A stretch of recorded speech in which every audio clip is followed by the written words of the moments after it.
A lesson to everyone out there, when you're doing installation videos, shut your phone ringers off. Helps a lot. Alright, so we've got our acid spout here. And there's a suction cup that comes inside the kit.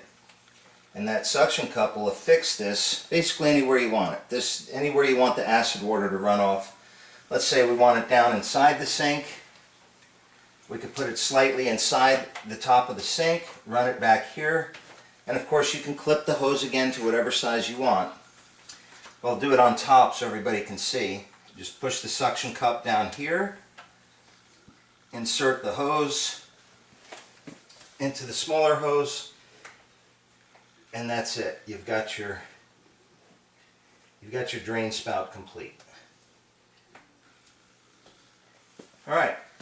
Basically now you're all connected up. The only thing we need to do is plug it into the wall.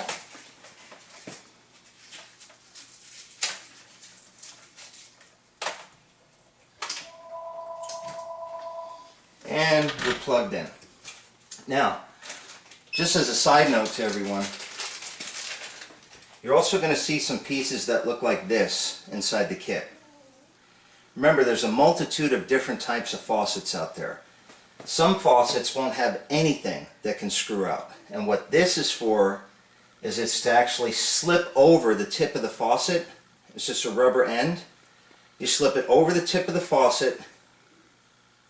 You put this clamp ring on first. Slip it over the end of the faucet. Tighten it down here. And then put your diverter onto these threads right here. If this is too large, there's also a reducing ring in here, and this can fit inside here and then go onto an even smaller faucet.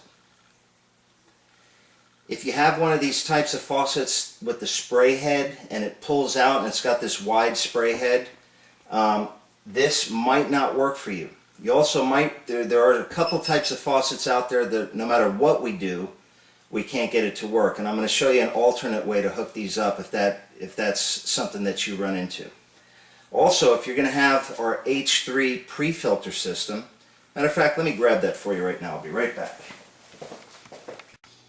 Alright, if you have our H3 pre-filter system and you're going to install it on top of the counter, the way to do this is instead of the main hose that's coming out of the diverter going right into the ionizer, it's going to go into this small 1/4-inch tube.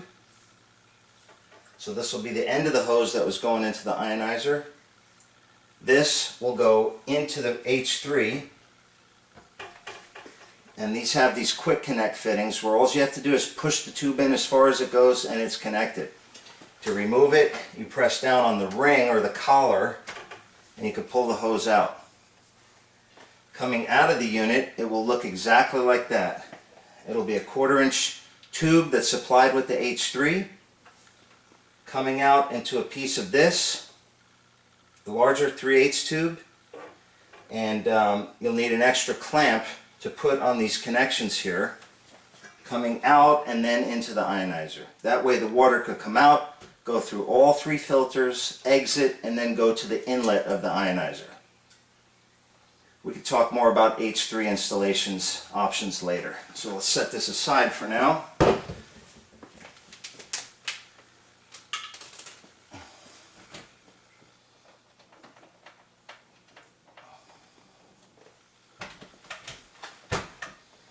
Alright, now we're plugged in, we're ready to go.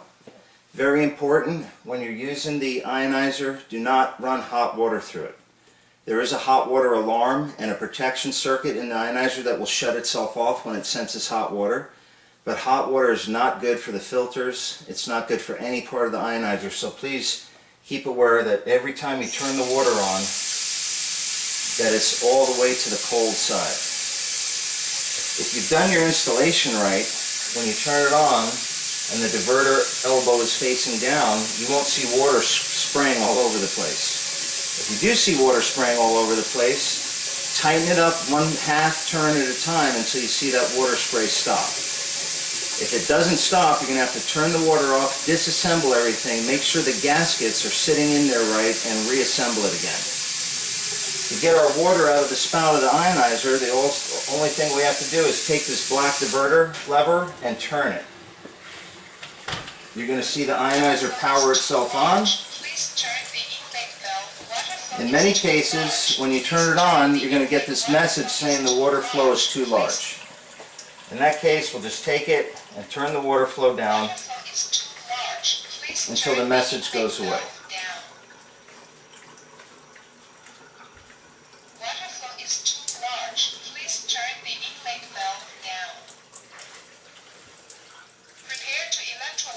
The machine is very advanced. It has very advanced electronic circuitry, and it senses the speed of the water flow and the mineral content in the water, and it knows how fast the water needs to flow through to do the proper ionization. So it will always tell you when your flow is too large, as you just saw. And you can dial the flow up very slightly until that message comes on again, and after a while you'll get an idea of just the perfect water flow. So as you see here, we've got water coming out in two places. We've got the alkaline spout coming out, and we've got the acid spout coming out. Our next section is going to be adjusting and fine-tuning the machine.